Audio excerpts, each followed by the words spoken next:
ਸਤਿ ਸ਼੍ਰੀ ਅਕਾਲ ਜੀ। ਤੇ ਸਭ ਤੋਂ ਪਹਿਲਾਂ ਵੱਡੀ ਖਬਰ ਕਰਦੇ ਹਾਂ ਰਾਜੀਤ ਦੀ ਬਰਖਾਸਤੀ ਜਿਹੜੀ ਹੋਈ ਆ ਉਸ ਦੇ ਨਾਲ ਜਿਹੜਾ ਸਮਗਲਿੰਗ ਆ ਉਸ ਨੂੰ ਨੱਥ ਪੈਣ ਦੀ ਆਸ ਹੈ। ਬਿਲਕੁਲ ਇਹ ਬਹੁਤ ਵੱਡਾ ਮਾਮਲਾ ਪੰਜਾਬ ਦੇ ਵਿੱਚ ਜਿਸ ਤਰ੍ਹਾਂ ਦਾ ਡਰੱਗ ਦਾ ਮਾਮਲਾ ਹੈ ਖਾਸ ਕਰਕੇ ਜਿਸ ਤੋਂ ਚਿੱਟੇ ਦੀ ਆਮਦ ਤੋਂ ਬਾਅਦ ਪੰਜਾਬ ਦੀ ਜਵਾਨੀ ਦੇ ਉੱਤੇ ਸਵਾਲ ਉੱਠੇ, ਪੰਜਾਬ ਦੀ ਨੌਜਵਾਨੀ ਦੇ ਘਾਣ ਦੇ ਉੱਤੇ ਸਵਾਲ ਉੱਠੇ ਤੇ ਉਸ ਨੂੰ ਬਰਬਾਦ ਕਰਨ ਦੀਆਂ ਰਾਜਨੀਤੀਆਂ ਦੇ ਉੱਤੇ ਵੀ ਸਵਾਲ ਹੁੰਦੇ ਰਹੇ। ਸੋ ਸਮੇਂ-ਸਮੇਂ ਦੀਆਂ ਸਰਕਾਰਾਂ ਤੇ ਲੀਡਰਾਂ ਦੇ ਉੱਤੇ ਵੀ ਸਵਾਲ ਉੱਠਦੇ ਰਹੇ ਕਿ ਕੀ ਇਹਨਾਂ ਦੀ ਸ਼ਮੂਲੀਅਤ ਆ, ਕੀ ਇਹ ਨਸ਼ੇ ਦਾ ਧੰਦਾ ਕਰਦੇ ਨੇ, ਕਾਰੋਬਾਰ ਕਰਦੇ ਨੇ। ਪਰ ਉਹ ਸਭ ਦੇ ਵਿੱਚ ਹਮੇਸ਼ਾ ਤੋਂ ਸਵਾਲਾਂ ਦੇ ਘੇਰੇ 'ਚ ਰਹੀ ਪੰਜਾਬ ਪੁਲਿਸ, ਕਿਉਂਕਿ ਪੰਜਾਬ 'ਚ ਜੇਕਰ ਚਿੱਟਾ ਆ ਰਿਹਾ, ਨਸ਼ਾ ਆ ਰਿਹਾ, ਦੁਕਾਨਾਂ ਤੇ ਵਿਕ ਰਿਹਾ, ਹੋਮ ਡਿਲੀਵਰੀ ਘਰਾਂ 'ਚ ਹੋ ਰਹੀ, ਤਾਂ ਇਹ ਕਿਵੇਂ ਹੋ ਸਕਦਾ ਕਿ ਪੁਲਿਸ ਉਸ ਤੋਂ ਅਣਜਾਣ ਹੋਵੇ? ਕੀ ਥਾਣੇਦਾਰ ਨੂੰ ਪਤਾ ਨਹੀਂ ਮੇਰੀ ਹੱਦ 'ਚ ਕੀ ਹੁੰਦਾ, ਕੀ ਐਸਐਸਪੀ ਨੂੰ ਪਤਾ ਨਹੀਂ ਮੇਰੀ ਹੱਦ 'ਚ ਕੀ ਹੁੰਦਾ? ਇਸ ਲਈ ਉਹ ਨਾਲ-ਨਾਲ ਸਵਾਲ ਬਣਿਆ ਰਿਹਾ। ਪਰ ਇਸ ਮਾਮਲੇ ਤੇ ਰਾਜਨੀਤੀ ਇਸ ਕਦਰ ਹੁੰਦੀ ਰਹੀ ਕਿ ਸਿੱਟ ਬਣ ਗਈ ਜੀ, ਰਿਪੋਰਟ ਤਿਆਰ ਹੋ ਗਈ ਜੀ, ਲਿਫਾਫਾ ਸੀਲਬੰਦ ਹੋ ਗਿਆ ਜੀ, ਅਦਾਲਤਾਂ 'ਚ ਪਿਆ ਜੀ, ਖੁੱਲੂਗਾ ਜੀ, ਕਾਰਵਾਈ ਕਰਾਂਗੇ, ਇੱਕ ਦੂਜੇ ਦੇ ਦੋਸ਼ ਲਾ ਕੇ ਸਰਦਾ ਰਿਹਾ। ਸੋ ਕਦੇ ਵੀ ਉਹ ਗੱਲ ਤਣ ਪੱਤਣ ਨਹੀਂ ਲੱਗੀ। ਹੁਣ ਪਿਛਲੇ ਦਿਨਾਂ ਦੇ ਦੌਰਾਨ ਜਦੋਂ ਜਿਹੜਾ 3 ਮੈਂਬਰੀ ਟੀਮ ਸੀਗੀ, ਜਿਹੜੀ ਡੀਜੀਪੀ ਸਿਧਾਰਥ ਚਟੋਪਾਧਿਆਏ ਤੇ ਕੁੰਵਰ ਵਿਜੇ ਪ੍ਰਤਾਪ ਤੇ ਇਸੇ ਤਰ੍ਹਾਂ ਪ੍ਰਮੋਦ ਕੁਮਾਰ ਹੋਰਾਂ ਵਾਲੀ, ਉਸ ਜਿਹੜੇ 3 ਲਿਫਾਫੇ ਜਿਹੜੇ ਉਹਨਾਂ ਨੇ ਤਿਆਰ ਕਰਕੇ ਦਿੱਤੇ ਸੀ, ਉਹ 3 ਲਿਫਾਫੇ ਸੀਲਬੰਦ ਲਿਫਾਫੇ ਆਖਿਰ ਖੁੱਲ ਗਏ।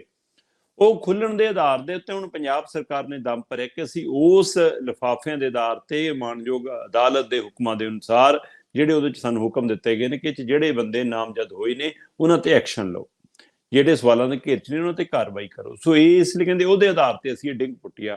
ਬਕਾਇਦਾ ਤੌਰ ਤੇ ਟਵੀਟ ਕਰਕੇ ਬਰਖਾਸਤਗੀ ਦੀ ਗੱਲ ਕਹੀ ਆ ਮੁੱਖ ਮੰਤਰੀ ਭਗਵੰਤ ਮਾਨ ਹੋਰਾਂ ਨੇ। ਵਿਜੀਲੈਂਸ ਨੂੰ ਬਕਾਇਦਾ ਹਦਾਇਤ ਕੀਤੀ ਆ ਕਿ ਵਿਜੀਲੈਂਸ ਜੀ ਹੁਣ ਰਾਜਜੀਤ ਹੋਰਾਂ ਦੇ ਮਾਮਲਿਆਂ ਦੀ, ਜਾਇਦਾਦ ਦੇ ਮਾਮਲਿਆਂ ਦੀ ਵੀ ਛਾਣਬੀਣ ਕਰੇ।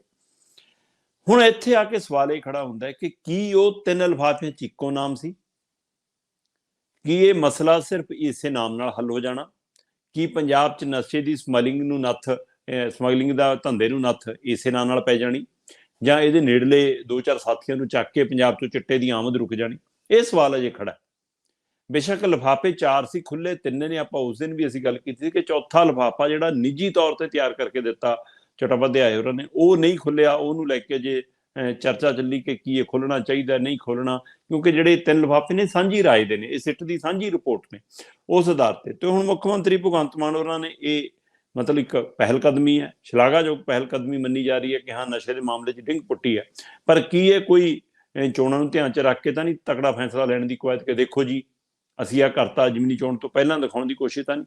ਜਾਂ ਸੱਚਮੁੱਚ ਇਹ ਅਗਲੇ ਪੜਾਵਾਂ ਤੱਕ ਜਾਏਗੀ? ਇਸ ਨੂੰ ਸ਼ੁਰੂਆਤ ਮੰਨੀਏ ਕਿ ਆਖਰ ਮੰਨੀਏ?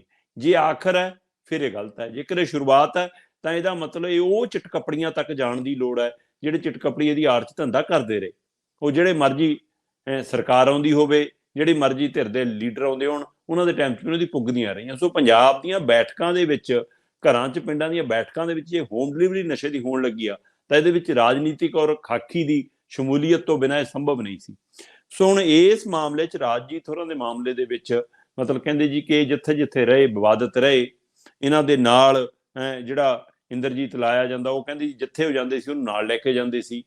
ਸੋ ਇਸ ਲਈ ਉਹਦਾ ਵੀ ਤੇ ਇਹਦਾ ਵੀ, ਇਹਨਾਂ ਦਾ ਕਹਿੰਦੇ ਜੀ 2013 ਤੋਂ ਬਾਅਦ ਤਾਂ ਜਾਇਦਾਦ ਐਂ ਵਧਣੀ ਸ਼ੁਰੂ ਹੋਈ, ਕੋਈ ਹਿਸਾਬ ਕਿਤਾਬ ਹੀ ਨਹੀਂ। ਉਹ ਜਾਂਚ ਦਾ ਉਹਦਾ ਵੀ ਹੁਕਮ ਦਿੱਤਾ। ਹੁਣ PCS ਅਧਿਕਾਰੀ ਹੈ ਰਾਜਜੀਤ, ਕਿਤੇ ਨਾ ਕਿਤੇ AIs ਦੀ ਪੰਜਾਬ ਮੌਜੂਦਾ ਹੈਗੇ ਨੇ NRI ਵਿੰਗ ਦੇ, ਤੇ ਉਹਦੇ ਨਾਲ ਨਾਲ ਇਹਨਾਂ ਦੇ ਅੰਦਰ ਇੱਕ ਅਧਿਕਾਰੀਆਂ ਦੀ ਲੋਬੀ ਹੈ, IS PCS ਹੈ ਨਾ, PPS, ਇਹ ਸਾਰੇ ਵੱਖ-ਵੱਖ ਲੋਬੀਆਂ ਕੰਮ ਕਰਦੀਆਂ ਨੇ, ਤੇ ਪੁਲਿਸ ਦੇ ਅੰਦਰ ਵੀ 3-4 ਗਰੁੱਪ ਕੰਮ ਕਰਦੇ ਨੇ। ਸੋ ਇਸ ਤੋਂ ਬਾਅਦ ਹੁਣ ਉਹ ਕੀ, ਕਿਉਂਕਿ ਕਹਿੰਦੇ ਕੈਪਟਨ ਦੇ ਟਾਈਮ ਵੀ ਇੱਕ ਵਾਰ ਹੋਇਆ ਸੀ, ਤੇ ਇਹ ਅੰਦਰ ਦੀ ਜਿਹੜੀ ਅਧਿਕਾਰੀਆਂ ਦੀ ਆਪਣੀ ਰਾਜਨੀਤੀ, ਆਪਣੇ ਧੜੇ, ਆਪਣੇ ਉਹ ਨੇ, ਉਹਨਾਂ ਦੇ ਕਾਰਨ ਇਹ ਮਾਮਲੇ ਠੰਡੇ ਵਾਸਤੇ ਚਲੇ ਗਏ ਸੀ। ਕਿ ਹੁਣ ਦੁਬਾਰਾ ਉਹ ਲੋਬੀ ਕੋਈ ਸਰਗਰਮ ਹੋਈ ਹੈ? ਕੀ ਇਹ ਕੋਈ ਵਿਰੋਧੀ ਲੋਬੀ ਦੀ ਕਾਰਵਾਈ ਆ? ਕੀ ਇਹ ਸਿੱਧੀ ਲੋਬੀ ਦੇ ਖਿਲਾਫ ਕਾਰਵਾਈ ਆ? ਕੀ ਇਸ ਦੇ ਖਿਲਾਫ ਕੱਲ ਨੂੰ ਕੋਈ ਫਿਰ ਅੰਦਰੋਂ ਕੋਈ ਆਵਾਜ਼ ਉੱਠੂਗੀ, ਫਿਰ ਉਹਨੂੰ ਮਨਾਉਣ ਦੀ ਕੋਸ਼ਿਸ਼ ਹੋਊਗੀ? ਇਹ ਚੈੱਕ ਕਰਕੇ ਦੇਖਿਆ ਜੀ, ਟੀਕਾ ਲਾ ਕੇ ਦੇਖਿਆ, ਆਉਣ ਵਾਲੇ ਸਮੇਂ 'ਚ ਹੋਰ ਵੱਡੇ ਟੀਕੇ ਲੱਗ ਸਕਦੇ ਨੇ। ਕਿੰਨੇ ਹੀ ਸਵਾਲ ਪੰਜਾਬ ਦੀ ਸਫਾ 'ਚ ਘੁੰਮ ਰਹੇ ਨੇ। ਸੋ ਇਸ ਲਈ ਇਹ ਸਾਰੇ ਪਹਿਲੂ ਤੋਂ ਹੁਣ ਦੇਖਣ ਵਾਲੀ ਗੱਲ ਹੋਈ ਕਿ ਜਾਂਚ ਅੱਗੇ ਵਿਜੀਲੈਂਸ ਨੂੰ ਸੌਂਪੀ ਆ। ਵਿਜੀਲੈਂਸ ਪੰਜਾਬ ਪੁਲਿਸ ਤੋਂ ਵੱਖਰੀ ਤਾਂ ਹੈ ਨਹੀਂ। ਪੰਜਾਬ ਪੁਲਿਸ ਦੇ ਅਧਿਕਾਰੀ, ਪੰਜਾਬ ਪੁਲਿਸ ਦੇ ਮੁਲਾਜ਼ਮ ਉਹਦੇ ਵਿੱਚ ਨੇ। ਖੁਦ ਰਾਜਜੀਤ ਹੋਰੀ ਵਿਜੀਲੈਂਸ 'ਚ ਰਹਿ ਚੁੱਕੇ ਨੇ। ਸੋ ਇਸ ਲਈ ਇਹ ਸਾਰਾ ਕੀ ਉਹ ਉਸ ਤਰ੍ਹਾਂ ਦੀ ਜਾਂਚ ਹੋਏਗੀ? ਕੀ ਉਸ ਨਿਰਪੱਖਤਾ ਨਾਲ ਪੁੱਛ ਪੜਤਾਲ ਹੋਏਗੀ? ਕੀ ਉਸ ਤਰ੍ਹਾਂ ਦੇ ਐਕਸ਼ਨ ਹੋਣਗੇ? ਹੋਰ ਜਿਹੜੇ ਲੁਕਵੇਂ ਚਿਹਰੇ ਨੇ ਉਹ ਬੇਨਕਾਬ ਹੋਣਗੇ।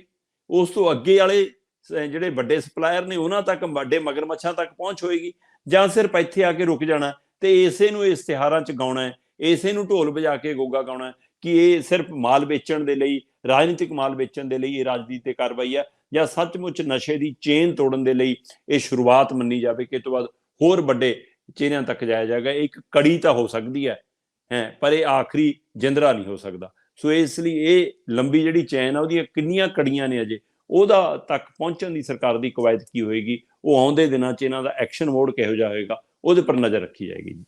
ਬਿਲਕੁਲ ਜੀ, ਬੜੀ ਖੇਤ ਨੂੰ ਖਾ ਰਹੀ ਸੀਗੀ।